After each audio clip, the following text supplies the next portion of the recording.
This is analysis of Gabby's butterfly. So the first thing we see here is we want to make sure that Gabby really keeps her legs straight when she enters the water. When she bends her legs like that, it acts as a shock absorber and prevents her from entering the water with her full momentum that she can gain off the blocks. We see her doing some nice dolphin kicks here, but she can tighten up that streamline, especially on the last few kicks. We can see that her head starts to pop up to force herself to the surface. We want to keep that head tucked. Gabby really needs to work on pressing the T in butterfly. So what we mean by that is there's a T that forms between your shoulders and your spine. So every time you take a stroke in butterfly, you want to make sure you press that T down, which is in turn going to force your hips up. Additionally, we want to make sure that our head leads our press so that our upper body the momentum of our upper body carries our hands through the catch. We don't want to see our hands enter the water before we press the T, because then we don't get to use the maximum power of our hips. Butterfly is all about generating power with the hips. As we can see, Gabby starts to get tired, and as a result her legs really start to bend up this way. That causes her to have a lot of drag as she's trying to work her forward momentum. So making sure that she uses her hips to kick and keeping her legs more straight is going to be very beneficial.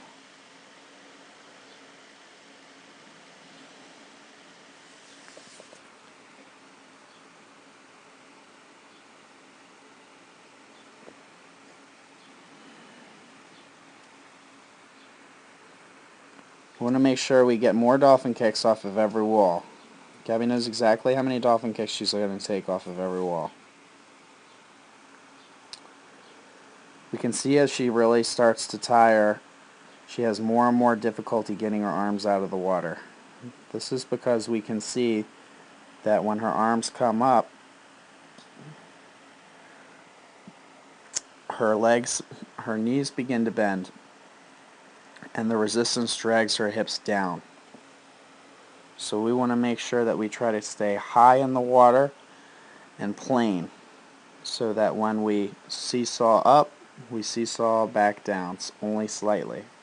We don't want to get to sharp seesaws, because then we receive a lot of negative resistance.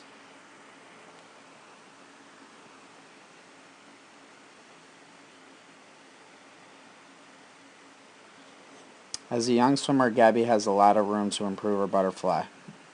As she improves her arm strength and body and core strength, she'll be able to have an easier job of getting those arms over at the same time and making sure that she's pressing the T and keeping her hips and body position high in the water.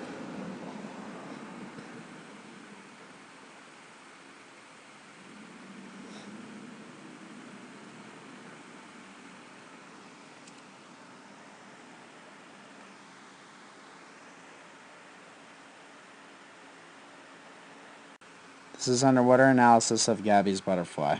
So as we can see, Gabby really needs to tighten up that streamline and make sure that when she's kicking, she keeps her head down in our streamline. We don't want to see her kick herself deeper in the water. We want to see her kick towards the surface of the water. We never want to be much deeper than we are right here. But Gabby continues to kick herself deeper and deeper and deeper. As a result, instead of keeping that momentum moving forward, she really comes up and under off the start and swims a few extra yards instead of keeping that momentum moving forward. So as we can see, she really needs to work on pressing the T. So what we mean by that is when she comes up to take a breath, we want to see her chin lead her hands through the water. So what she does is she keeps those hands that come through, elbows can come through first, and as a result, this really forces her hips lower in the water. So what we want to do is we want to make sure we don't end up creating this vertical face for the water to resist us as we swim down the pool. We want to make sure we keep those hips high in the water and press the T so that we seesaw back and forth from a very efficient high position in the water. As Gabby learns to press the T better, it'll help her keep her body position much higher in the water. We want to make sure we really be careful to avoid this knee bend here too, because it also can create negative resistance for us from our forward momentum.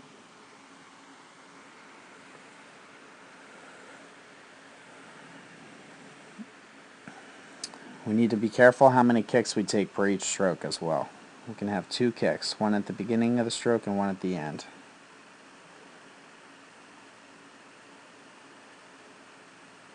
As we can see, when she starts to tire, she starts to really allow her body position to sink down in the water, and she allows her knees to really bend as well.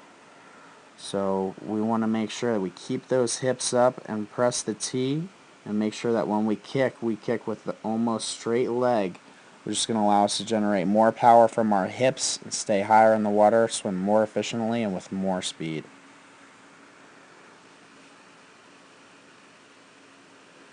We also have to be careful not to do breaststroke kick in between these butterfly kicks here.